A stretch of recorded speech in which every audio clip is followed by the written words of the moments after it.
Bonjour Christophe Castaner. Bonjour. Merci beaucoup d'être avec nous ce matin. Vous êtes le président du groupe La République En Marche à l'Assemblée nationale. Le sanitaire revient en force avec une 5e vague qui monte.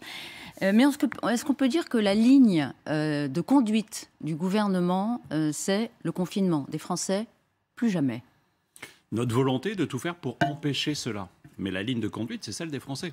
C'est celle qui, aujourd'hui, se sont vaccinés. C'est le rappel qui a été fait. Aujourd'hui, 75% des Français qui sont éligibles au rappel et qui ont besoin du rappel se sont fait vacciner dans le cadre du rappel. Donc je garde confiance pour cela. Mais il ne faut rien exclure quand on voit ce qui se passe dans une dizaine de pays européens et les tensions extrêmement fortes que l'on connaît, des mesures qui ont été prises, drastiques dans certains de ces pays. Nous sommes aujourd'hui dans un combat. Nous sommes dans ce combat avec le français. Nous souhaitons éviter et je pense que nous pouvons éviter. Exactement ce qu'a dit le Premier ministre hier devant le groupe à l'Assemblée. Vous y étiez. Nous devrions passer ce cap sans encombre. Sans encombre, ça veut dire quoi? Sans contrainte nouvelle? Oui, nous devrions passer ce cap sans contrainte nouvelle. Mais vous savez, s'il y a bien un sujet où les certitudes sont en réalité, notamment sur les plateaux télé, celles de ceux qui commandent ce qui s'est passé et qui vous donnent les résultats du loto le lendemain du tirage. La réalité sur le virus, c'est qu'il est mobile, il est actif, il se déplace, que des pays qui ont des politiques très différentes, je prends le Royaume-Uni ou l'Allemagne, sont dans des situations critiques aujourd'hui. Donc aujourd'hui, nous devons nous donner les moyens, nous mobiliser et surtout, il y a une réponse simple, c'est la vaccination et c'est le rappel. Alors, il y a des tas de questions. D'ailleurs, David Pujadas les posera au professeur Delfraissy ce soir, qui son invité à 19h. Juste une interrogation, c'est sur le délai entre l'apparition des symptômes et le moment où on va se faire tester. Il n'a jamais été aussi long pour une raison que vous pouvez déduire vous-même, comme tous les Français, c'est que les tests maintenant coûtent quelque chose. Est-ce qu'il faudrait réfléchir, de votre point de vue, à revenir à la gratuité des tests? La semaine dernière, on était en moyenne à 1,7 million de tests qui étaient faits. Et donc, on est aujourd'hui sur un très haut niveau de tests. Et donc, dans l'essentiel des cas, il y a la prise en charge des tests. Mais pour celles et ceux qui refusent la réponse, qui est la vaccination, et qui veulent utiliser le test comme un test de confort, un test de loisir, il n'est pas illogique de leur dire, écoutez, ce n'est pas à l'ensemble des Français de payer votre décision personnelle. Il y a la logique sanitaire et puis la logique que vous dites, qui est un peu différente pour les infectiologues. Pour bien tester, isoler, prévenir, etc., il faudrait revenir à la gratuité des tests. C'est un débat qui monte. Certains le plaident, d'autres non, parce qu'ils savent aussi pour une question de principe. Oui, mais certains le plaident et je l'entends parfaitement. D'autres infectiologues aussi ne le plaident pas parce qu'ils savent que ce n'est pas ce moyen de contrainte. Il y a une forme d'irresponsabilité que de penser que l'on peut faire le test une fois, 10 fois par mois, sans jamais avoir à payer parce qu'on a décidé de ne pas se faire vacciner. Et donc, il est nécessaire aussi que chacun prenne ses responsabilités. C'est aussi un moyen d'encouragement à aller vers la vaccination, vers le rappel.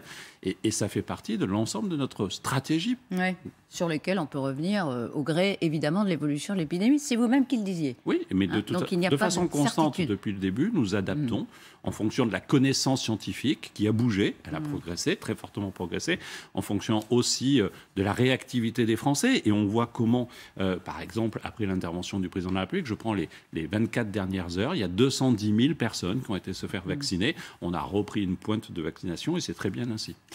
Il n'est jamais très bon de s'énerver, vous êtes d'accord? Il y a des fois des énervements qui sont plutôt sains.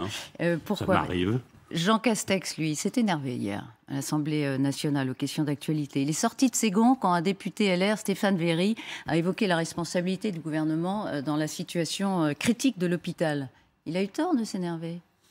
Non, mais vous savez, hier, manifestement, les groupes d'opposition et les LR étaient particulièrement énervés, peut-être parce qu'il y avait dans la tribune des maires de leur circonscription et qui voulaient faire une sorte de cirque médiatique. Mais je crois qu'aujourd'hui, il faut en responsabilité regarder les erreurs que nous avons faites. Le nous étant la classe politique. Et que ceux qui sont à la fois amnésiques, parce qu'ils étaient en responsabilité, et qui aujourd'hui veulent donner des leçons en permanence, doivent se poser une question simple. Les médecins qui aujourd'hui rentrent en activité, ils ont été recrutés, ou plutôt, ils n'ont pas été recrutés quand? Ils n'ont pas été recrutés quand ils étaient, eux, en responsabilité politique. Parce qu'il y avait le numerus clausus. Nous avons supprimé le numerus clausus. Mais un médecin, ça ne se forme pas en 2 ans. Ça se forme sur un cycle long. Et donc, nous devons, à côté de l'ouverture du numerus clausus, renforcer le nombre de médecins pour demain et tout faire pour alléger une partie de leurs fonctions, réorganiser l'hôpital pour que les médecins soient plus dans leur spécialité plutôt que dans des charges administratives. Nous mettons tout en place. Et là-dessus, je pense qu'il faudrait éviter de faire de la petite politique politicienne. Alors, un mot du numerus clausus, parce qu'effectivement, vous l'avez supprimé en 2019, mais c'est entré en vigueur en 2021, donc il y a très peu de temps. Donc, progressivement, mais il y a des candidats présidentiels, je pense à Anne Hidalgo, mais elle n'est pas la seule, qui disent encore, il faut supprimer le numerus clausus, parce que dans les faits, la sélection, elle reste toujours aussi importante. Donc, il n'y a pas tellement plus de médecins en réalité qui sont formés. Ah si, il y en a plus aujourd'hui qui rentrent en formation. Oui, mais le numerus clausus n'a pas changé. Non, mais parce qu'on a un système... Alors, on peut décider de faire de la formation des médecins uniquement dans des livres et sur des QCM. Des questions à choix multiples pour vérifier leur niveau d'analyse. Il ne faut pas baisser le niveau des médecins, c'est ce que vous voulez dire. Et la réalité, c'est quoi? C'est qu'on a aujourd'hui un système de formation un peu spécifique à la France, où l'essentiel de la formation se fait en milieu hospitalier, et depuis quelques années, un petit peu en médecine générale. Et donc... La vraie difficulté, c'est que vous ne pouvez pas rajouter et empiler des internes dans les hôpitaux alors qu'ils n'ont pas l'encadrement, alors qu'ils ne sont pas encore formés. Donc il faut une montée en puissance progressive. Les yaka faucons qui considèrent qu'il suffit d'un claquement de doigts pour recruter des médecins se trompent.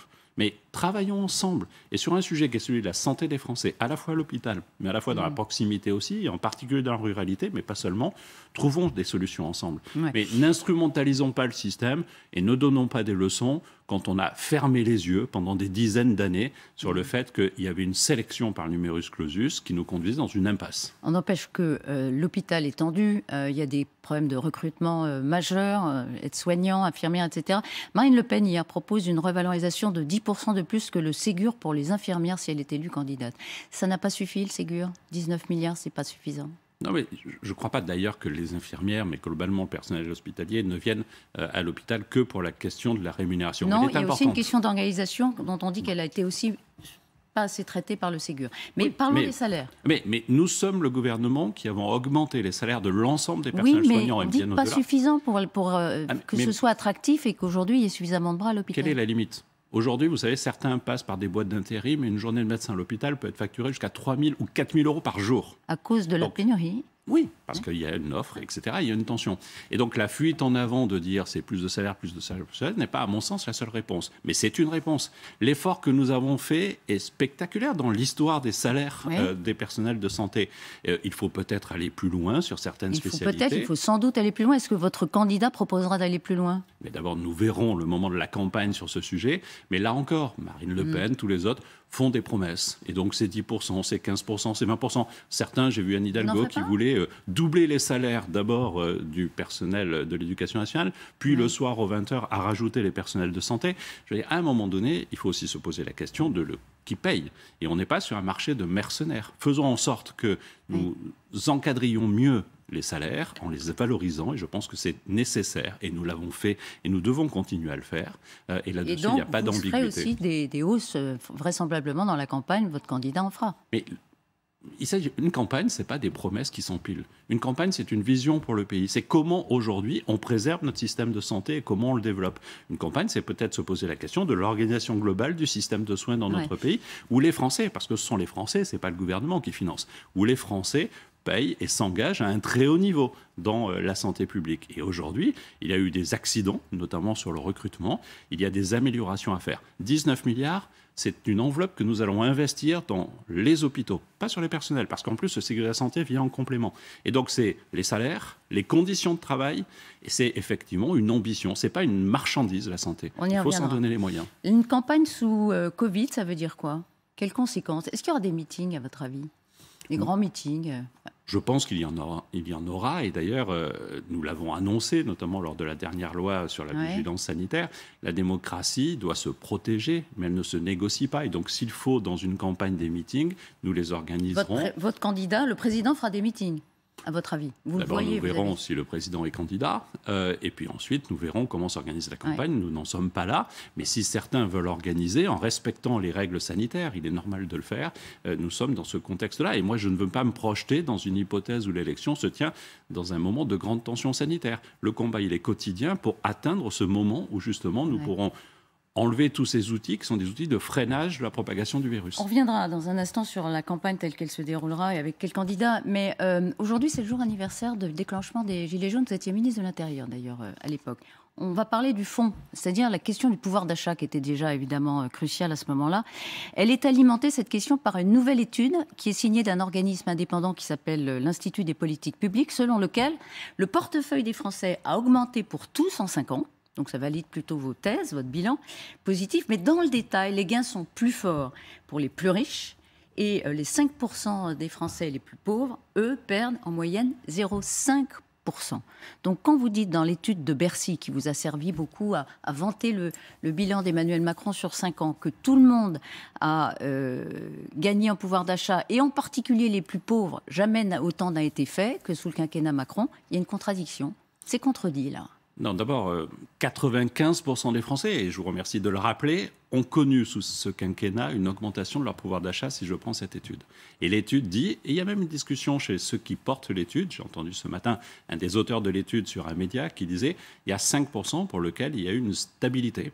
Et là, l'étude, et la presse fait état d'une baisse de 0,5 points. De toute façon, je vais vous dire, ce sont les plus fragiles.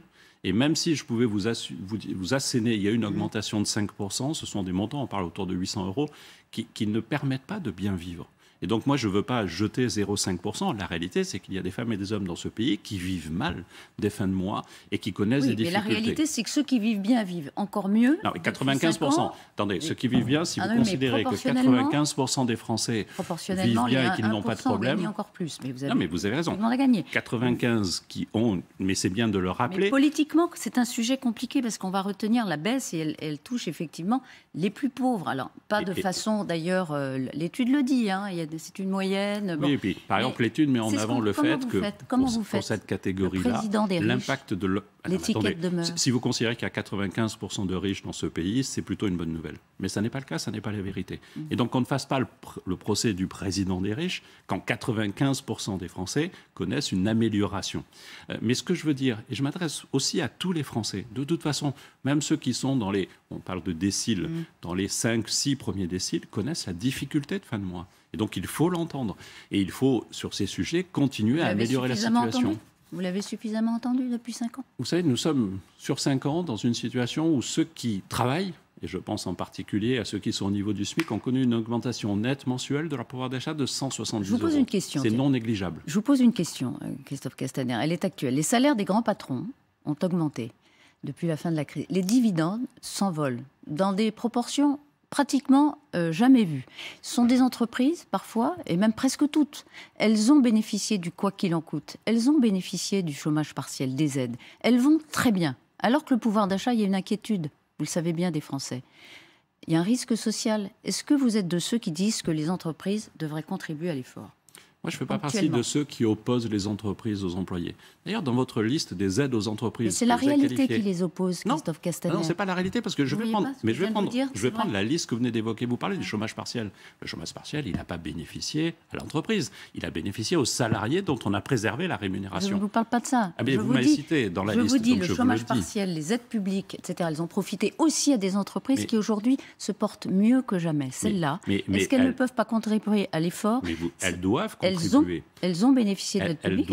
Elles doivent contribuer. Et vous savez, je vous prendrai un exemple. Est-ce qu'elles doivent les GAFA, vous savez, ces grands groupes numériques. Est-ce qu'elles ne doivent pas contribuer ? Je parle des entreprises notamment, qui sont installées en France. Vous proposez de créer des taxes supplémentaires ? Une contribution exceptionnelle, disent certains. Oui, et faire en sorte que vous ayez une fiscalité lourde sur les entreprises en France et constater quelques années plus tard que vous n'avez plus d'investissement dans notre pays. Aujourd'hui, la France est le premier pays européen en matière d'attractivité pour les entreprises qui viennent en France. Ouais.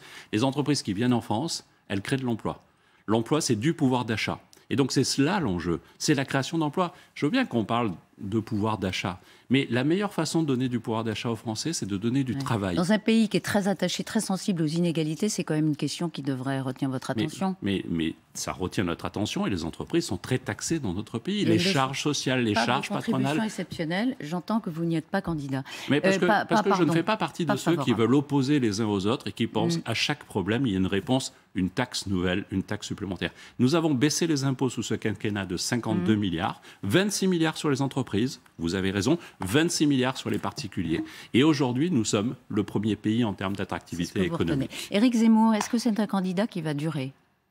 D'ailleurs, il n'est pas candidat. Est-ce que c'est une candidature potentielle C'est possible, je ne lis pas dans le marc de café. Qu'est-ce que vous en pensez? Est-ce que, compte tenu de son profil, de ses thèmes, etc., est-ce qu'il ce que je constate, c'est que depuis de longs mois, l'extrême droite dans notre pays représente un tiers du corps électoral. C'était Marine Le Pen plus Nicolas Dupont-Aignan. Aujourd'hui, c'est Marine Le Pen plus Éric Zemmour plus Nicolas Dupont-Aignan. Ce pôle ne progresse pas dans notre pays. Par contre, l'espace médiatique occupé par ce pôle, et par M. Zemmour en particulier, lui est immense. Alors justement, vous avez lu l'enquête ce matin, une enquête fouillée de Raphaël Baquier et Ariane Chemin dans Le Monde, titrée « L'OPA de Bolloré sur l'élection présidentielle, comment Vincent Bolloré mobilise son empire médiatique pour peser sur l'élection ». Question, Christophe Castaner, est-ce que le groupe média de Bolloré est au service de la candidature d'Éric Zemmour ? Je ne crois pas et je ne suis pas juge de cela. Et donc, je ne m'arroge pas la possibilité de juger. Mais moi, je pense même qu'il faut assumer qu'il y ait des médias d'opinion dans notre pays. Et au fond, notamment sur les questions des chaînes télé, on considère gênant qu'il y ait des lignes d'opinion. Il y a des lignes d'opinion. Les journalistes ont une opinion. Le problème, c'est qu'on le cache et qu'on s'est habitué à le cacher. Il y a des journalistes qui soutiennent ce discours d'extrême droite sur CNews. C'est un fait dont acte. La question, c'est est-ce qu'un groupe aussi puissant que celui de Bolloré est au service de cette idéologie ? Moi, je ne crois pas et je n'ai pas à juger. Éric Zemmour, qui est cité à comparaître pour complicité de provocation à la haine raciale et d'injures raciales, aujourd'hui, c'était dans un débat justement sur CNews, en septembre 2020, il avait qualifié les mineurs isolés de voleurs, violeurs et assassins. S'il est condamné, ça constituerait la 3e condamnation. Il y en a 2 qui sont déjà définitives. Ça changerait quelque chose ? C'est en effet un multirécidiviste de la condamnation au pénal. Et donc, je pense qu'il devrait en tirer toutes les conséquences, lui qui revendique une éthique en politique. C'est-à-dire ? Considérer que dès lors qu'on vient d'être condamné au pénal, on se retire de la vie politique et on ne prétend pas à devenir président. Mais la loi n'interdit rien. Il peut être candidat, comme d'autres le seraient aussi dans la même situation. La loi n'interdit pas effectivement cela. Il appartient au juge de décider l'inéligibilité. C'est une sanction supplémentaire qui est prévue sur certains faits. Nous avons d'ailleurs renforcé les moyens pour que les juges puissent la mettre en œuvre. Mais vous, pour vous, ça ne changerait rien, cette condamnation à l'écho qu'il a, etc. Ça ne change pas parce que je sais qui il est. Je pense que c'est un raciste, que c'est un sexiste et que c'est un homme qui est dangereux pour la vie politique française. Ça ne changera pas son profil, mais ça changerait... non plus rien à sa candidature, sauf, vous lui dites, Éric, si vous êtes condamné une 3e fois, l'éthique commanderait que vous vous retiriez. Je lui dis, Monsieur Zemmour, l'éthique ferait en sorte que vous devriez arrêter de toute façon de frapper les médias et les Français de votre logorée agressive. On verra comment il vous répond. À propos, à 15h, on saura qui préside la très puissante association des maires, plus de 35 000 votants. Il y a 2 candidats, David Lisnard, le maire LR de Cannes, qui affronte l'UDI, Philippe Laurent.